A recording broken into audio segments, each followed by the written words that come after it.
Alors, avant d'aborder la question de l'enseignement supérieur pour les étudiants autistes, on va donc s'attarder sur les représentations de l'autisme, les représentations que la société renvoie de l'autisme, qui peuvent être gênantes, parfois erronées, mais aussi les représentations qu'ont les personnes concernées, que ce soit les parents d'enfants autistes ou les personnes autistes elles-mêmes. Quelles représentations se font-elles de l'autisme? C'est aussi un aspect intéressant.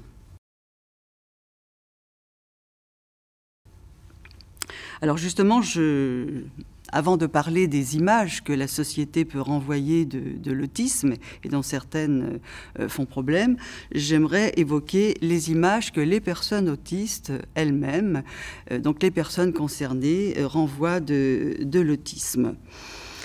Parce qu'elles sont parfois un petit peu problématiques aussi. Et puis en plus, il n'y a pas forcément de consensus, c'est-à-dire selon qu'on est en haut du spectre de l'autisme ou plutôt vers le bas, selon qu'on est personne autiste ou parent d'enfants autistes, on ne va pas forcément avoir la même représentation. Donc c'est vrai qu'il y a une pluralité de représentations de l'autisme. Alors, ce qu'il faut d'abord repréciser, mais je pense que voilà, la plupart des personnes le savent, mais c'est bien de le repréciser. Donc, aujourd'hui, on parle du spectre de l'autisme. Et dans ce spectre, effectivement, il y a un bas et il y a un haut. Effectivement, les troubles du spectre de l'autisme, c'est la classification américaine, le DSM-5, qui a proposé cette nouvelle catégorie. Alors, dans ce spectre de l'autisme, bien sûr, il y a une diversité de profils. Et entre le bas et le haut, donc une pluralité, en effet. Alors, vers le bas, on parle plutôt d'autistes sévères, tandis que vers le haut, on parle d'autistes légers. Et c'est vrai que, comme on va parler d'enseignement supérieur, aujourd'hui, l'enseignement supérieur concerne plutôt ceux qui sont dans le haut du spectre et dont l'autisme est léger, même parfois invisible, ce qui n'est pas sans poser problème, on y reviendra. Mais donc la question là, c'est que, en général, ceux qu'on qualifie d'autistes sévères et qui sont plutôt dans le bas du spectre, ceux-là ont souvent ce qu'on appelle des troubles associés. Bon, les spécialistes parlent de comorbidité. L'expression n'est pas très jolie, mais bon, voilà. Et alors, ces troubles associés, ça peut être par exemple la déficience intellectuelle, l'épilepsie ou d'autres troubles. Ce qui fait que ces personnes qui sont dans le bas du spectre ne sont pas que autistes. Elles sont autistes avec des troubles associés. Et ça, c'est important de le préciser. Et ceux qui sont dans le haut du spectre, eh bien, parmi eux, il y en a effectivement qui sont que autistes, sans troubles associés. Mais dans le haut, il y a aussi des troubles associés, bien souvent d'ailleurs des troubles psychiques associés à l'autisme, mais effectivement des troubles associés qui sont d'une autre nature que les troubles associés qui sont dans le bas du spectre. Alors, ces histoires de troubles associés, justement, dans le haut ou dans le bas, font que finalement, on ne sait plus très bien ce qu'est l'autisme en tant que tel. Et moi, c'est ça qui me perturbe un petit peu aujourd'hui, parce qu'on parle des autistes, on dit il y a des autistes, des autismes, mais en fait, voilà, il n'y a pas que l'autisme. Il y a l'autisme avec des troubles associés, dans le haut ou dans le bas du spectre, et puis, effectivement, il y a aussi des personnes qui ne sont que autistes, mais ça, on ne le précise jamais, c'est-à-dire, et je le comprends d'ailleurs, surtout quand on est dans le bas du spectre, bon, on dit il est autiste, parce que si on commence à parler des troubles associés. Déjà, en disant il est autiste, on inquiète un petit peu ceux qui sont en face. Donc, si on commence à parler des troubles associés, on va inquiéter davantage. Donc, on préfère ne dire juste que autiste. Seulement, voilà, c'est quand même un petit peu problématique. Alors après, effectivement, parmi les représentations là, qu'ont les personnes concernées, la question se pose de savoir l'autisme. Qu'est-ce que c'est? Est-ce que c'est un trouble? Est-ce que c'est un handicap? Ou est-ce que c'est juste une différence? Et là aussi, il y a des représentations, il y a des conceptions variables, selon qu'on est dans le haut ou dans le bas du spectre, justement.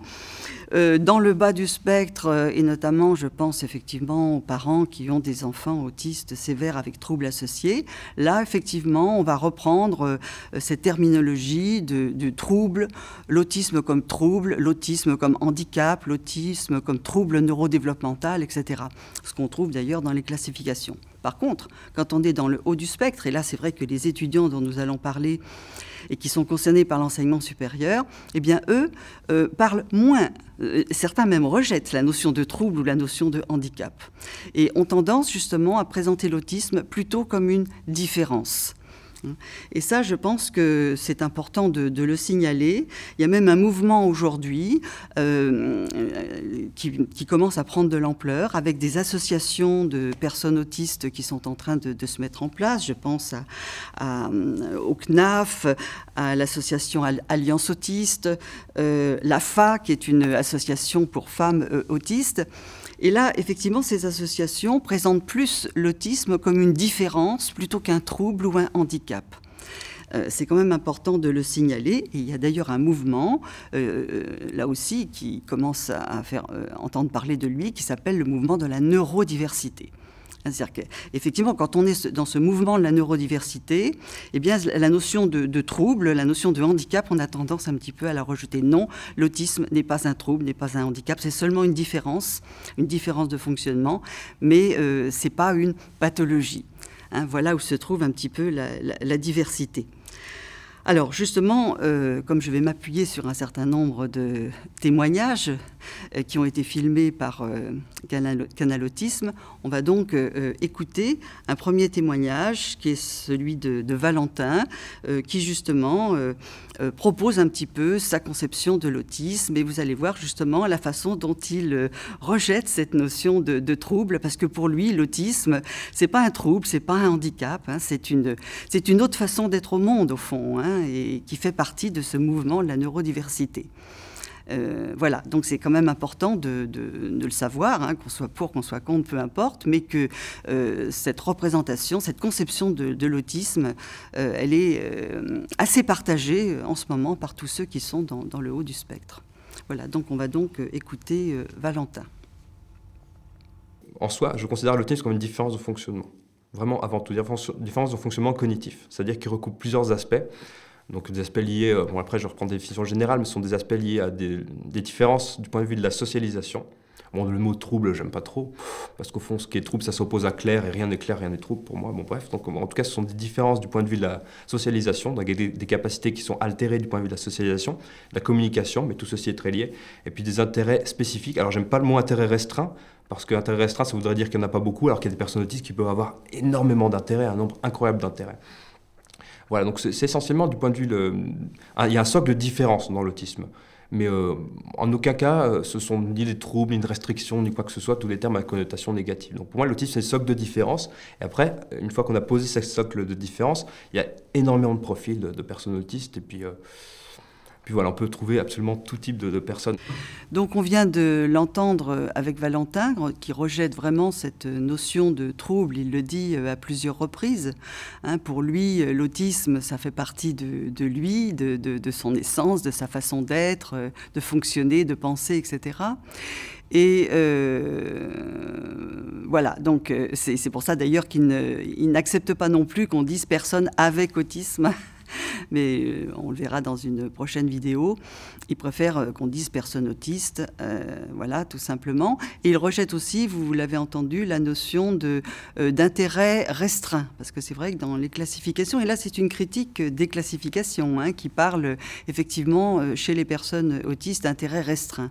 Et c'est vrai que quand on dit intérêt restreint, ben, il y a là quelque chose d'un petit peu péjoratif. Hein. Ça veut dire que finalement la personne autiste, elle ne s'intéresse pas à grand-chose. chose. Elle a quelques centres d'intérêt, elle va vraiment se focaliser dessus et puis se désintéresser de tout le reste.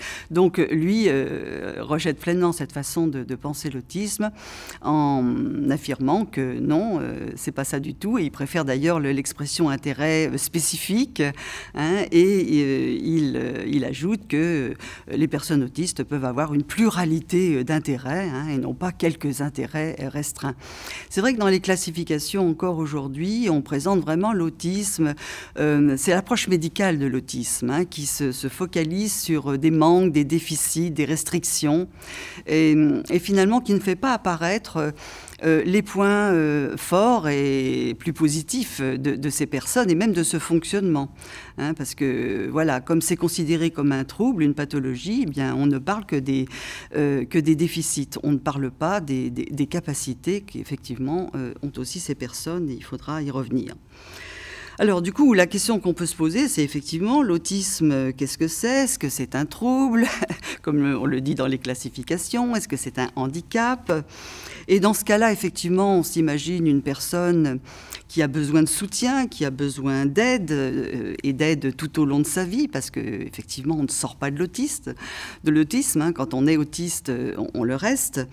Donc la question se pose, ou bien est-ce que c'est une personne qui est juste différente, hein, donc qui n'a ni trouble ni handicap, mais qui a un autre fonctionnement, une autre façon d'être au monde, auquel cas alors elle doit être acceptée bien sûr partout, à l'école, au collège, au lycée, à l'université, et plus tard avec un emploi dans la société.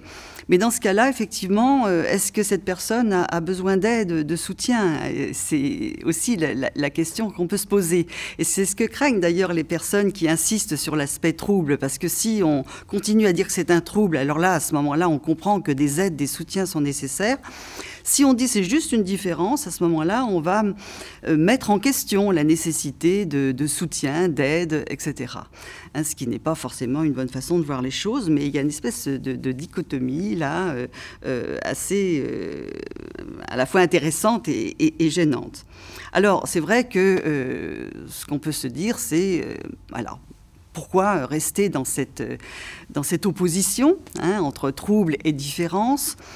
Qu'est-ce qui peut rassembler toutes ces personnes, qu'elles soient dans le bas ou dans le haut du spectre, et entre les deux, dans ce spectre de l'autisme, qu'est-ce qui peut les rassembler en dépit de la diversité et même en dépit des troubles associés, que ce soit dans le haut ou dans le bas du spectre.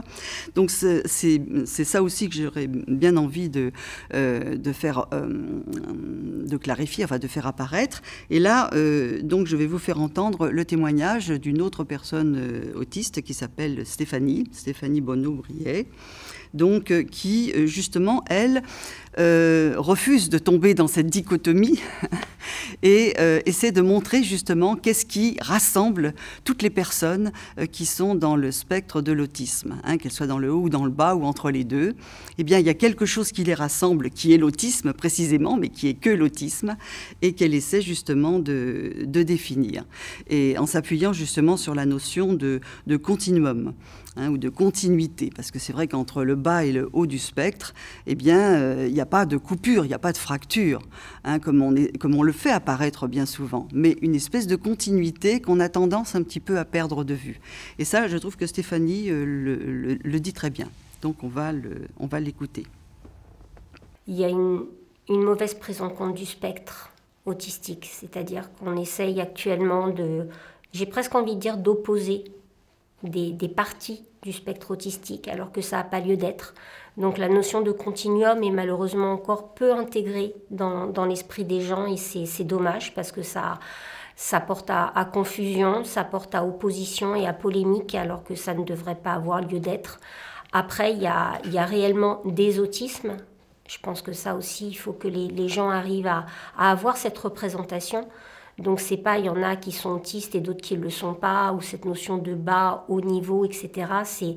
C'est la notion de continuité qui n'est pas intégrée et qui est vraiment dommageable, et avec un effet aussi médiatique qui fait que l'on passe aussi, pour moi, à côté finalement de la majorité des personnes avec autisme, qui ne sont pas toujours dans les extrêmes que l'on montre, notamment à la télévision, en termes des personnes les plus touchées, mais qui existent, qui sont là et dont il faut s'occuper, et des personnes aussi qui ont parfois des dons exceptionnels ou une capacité d'adaptation, mais qui nécessitent quand même aussi des accompagnements spécifiques pour pouvoir s'épanouir et être pleinement autonome.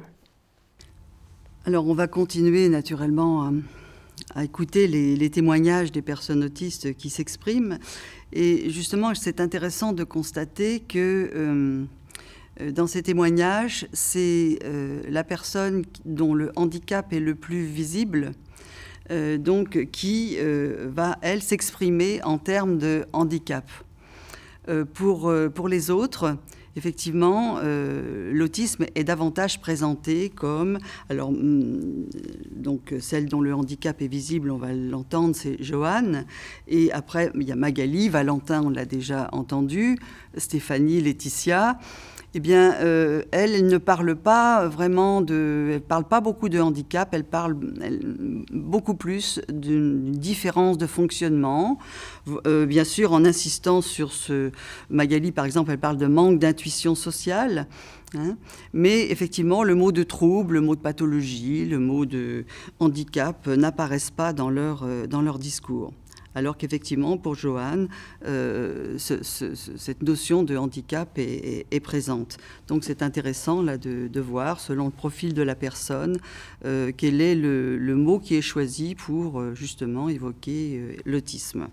Alors là, on va donc écouter le témoignage de Joanne, dont le handicap est visible, et puis celui de Magali, qui effectivement, alors il n'est pas complètement invisible, mais il est moins visible, effectivement.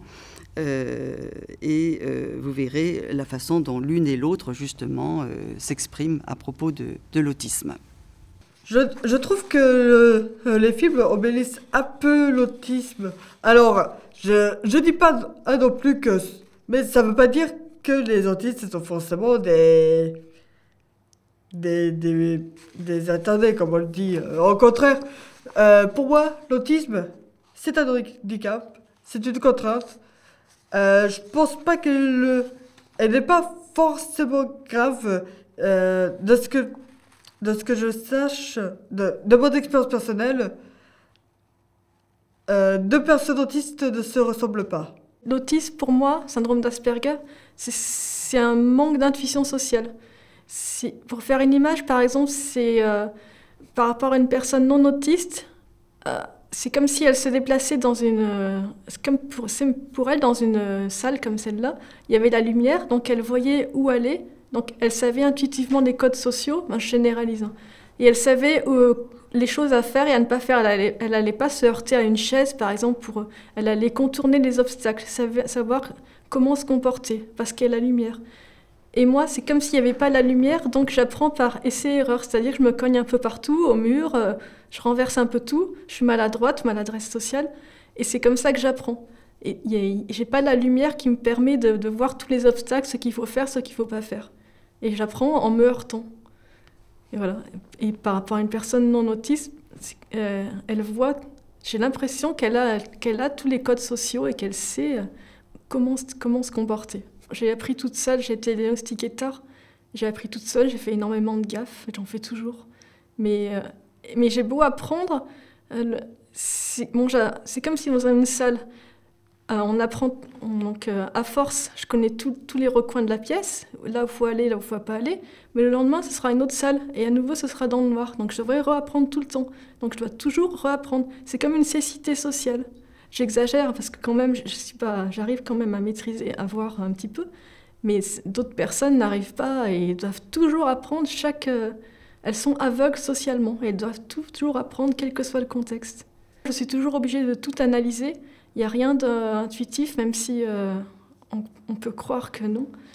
Par exemple, pour dire bonjour à une personne dans la rue, je dois le regarder, je dois lui dire bonjour, mentalement, je dis bonjour mentalement, et après je dis bonjour ou bonjour. Enfin, tout est calculé, et quand je vais chercher le pain, par exemple, aussi, c'est toujours une petite appréhension, savoir comment me comporter. J'analyse tous les détails du magasin, et pour savoir comment me comporter. Et dans une conversation aussi, c'est compliqué. Quand c'est pas formel, je ne sais pas trop comment me comporter, et souvent je dis des choses qui me passent par la tête, Et ça peut choquer. Et je parais très spontanée parce que je dis ce qui me passe par la tête, je sais pas. Et souvent, on me dit, tiens, ça se dit pas. Là, tu aurais dû faire ceci, ça m'a choqué. Et là, je prends dur parce que du coup, mon estime de moi, elle baisse encore. Et c'est très difficile. Ce travail, c'est très, très fatigant. Et on s'en rend pas compte, c'est une fatigue inconsciente. Et on a vraiment besoin de décompresser, de se ressourcer. Et avec j'ai remarqué qu'avec les personnes autistes, j'ai pas cette mentalisation à faire tout le temps. Je me comporte juste comme étant moi. Et elle aussi. Alors, c'est vrai que quand on écoute ces deux témoignages, on voit bien que le premier, celui de Joanne, qui a des difficultés dans l'expression, difficultés au niveau du langage, elle, on va peut-être avoir plus tendance à aller vers elle, et vouloir l'aider, la soutenir, bien sûr, si on est de bonne volonté, parce qu'il y en a d'autres aussi qui auraient envie d'exclure. Mais voilà, on va plus aller vers la personne et on comprend son besoin d'aide et de soutien. Par contre, quand on écoute Magali, qui pourtant, elle aussi, explique ses difficultés avec une très belle image. Hein. Voilà, elle est toute seule, là, dans une pièce, il n'y a pas de lumière, et elle se heurte à des objets, et elle apprend par essai et erreur, etc. Et c'est vrai que c'est une image qui fait bien comprendre, là, aux non-autistes, ces difficultés que peuvent avoir ces personnes au niveau des interactions sociales, hein, ce qu'on appelle la cécité sociale. Eh bien, elle, effectivement, son handicap est beaucoup plus invisible. Donc, oui, elle a besoin d'aide, mais ça ne se voit pas sur son visage. Et là, je pense que, justement, c'est une réelle difficulté, hein, parce que là, justement, et je pense que ça concerne beaucoup d'étudiants dans l'enseignement, qui arrivent dans l'enseignement supérieur, leur handicap est quand même, pour la plupart du temps, comme celui de Magali, assez invisible. Et du coup, il y a vraiment besoin d'attirer l'attention sur ces personnes et sur leurs différences et sur les difficultés qu'elles rencontrent aussi. Hein, même si on ne parle pas de troubles, si on ne parle que de différences, elles sont confrontées à des difficultés au niveau social. Et ça, il faut vraiment l'expliquer aux personnes non autistes, aux enseignants, etc., qui accueillent ces étudiants. Parce que le handicap invisible, c'est quand même un gros problème. Hein, parce que ça va être nié par certains. Non, mais cette personne, elle est comme les autres, finalement. Hein, et voilà, et on ne va pas comprendre que non, elle fait beaucoup d'efforts pour avoir l'air comme les autres. Et en plus, on sait, j'y reviendrai, que les filles, bien plus que les garçons, font cet effort de paraître comme les autres. À force de faire cet effort, finalement, leur handicap, il n'est plus visible du tout. Et pourtant, ces personnes continuent d'être confrontées à des difficultés quotidiennes. Donc ça, c'est vraiment un gros problème.